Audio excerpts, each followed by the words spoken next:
ఈరోజు మనం Kangen water, alkaline water గురించి తెలుసుకుందాం. ఇది చాలా మందికి అంటే మంచిదా కాదా అని చాలా సందేహాలు ఉన్నాయి. ఇది యాక్చువల్గా ఎప్పుడో 1950s హారి హగావారా అని ఒక జపనీస్ మెడికల్ డాక్టర్ ఐడెంటిఫై చేసి రీసెర్చ్ చేశాడు. ఇది ఏంటంటే ఆల్కలైనిటీ ఉంటుంది అనమాట. అంటే pH ఈజ్ అబౌవ్ 7, 8 to 9.5 మధ్యలో pH ఉంటుంది. అంటే వాటర్ అయనైజర్ ద్వారా దీన్ని ఎలక్ట్రోలైసిస్ చేసి ఎసిడిక్ వాటర్గా ఆల్కలైన్ వాటర్గా విడగొడతారు. ఈ ఆల్కలైన్ వాటర్నే కంగన్ వాటర్ అంటారు. ఈ ఆల్కలైన్ వాటర్లో ఏముంటాయి అంటే ఎసెన్షియల్ మినరల్స్ ఉంటాయి, లైక్ కాల్షియం, పొటాషియం, మెగ్నీషియం. ఇవన్నీ కూడా బాడీకి ఎంతో ఇవన్నీ యూస్ఫుల్ అవుతాయి. ఇవే కాక రీసెర్చ్లో తేలింది ఏంటంటే ఒక 3 విషయాలు ఐడెంటిఫై చేశారు హెల్త్ పరంగా. ఒకటి డిటాక్సిఫికేషన్, అంటే పనికిరాని అన్నీ కూడా పాయిజనస్ మెటీరియల్స్ అన్ని బాడీలో నుంచి రిమూవ్ చేస్తాయి.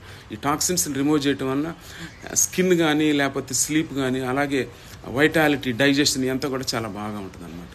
నెక్స్ట్ వెయిట్ లాస్కి కూడా ఉపయోగపడుతుంది. వెయిట్ లాస్కి ఎలా ఉపయోగపడుతుంది అంటే ఇది ఎసిడిటీ లెవెల్స్ని, బాడీని ఎసిడిటీ లెవెల్స్ని తగ్గిస్తుంది కాబట్టి మెటబాలిజం పెరుగుతుంది. కాబట్టి ఎక్కువ క్యాలరీస్ బర్న్ అయిపోయి వెయిట్ లాస్ కూడా ఉండే అవకాశం ఉంటుంది. అలాగే ఇమ్యూనిటీ బూస్టింగ్ ఉంటుంది అనమాట.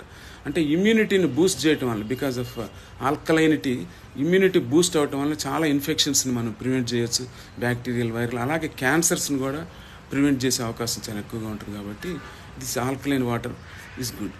అంటే రీసెర్చ్ ఇంకా చాలా జరగాల్సింది, బట్ సాధ్యమైనంత వరకు జరిగిన రీసెర్చ్లో మాత్రం ఆల్కలైన్ వాటర్ ఇస్ గుడ్.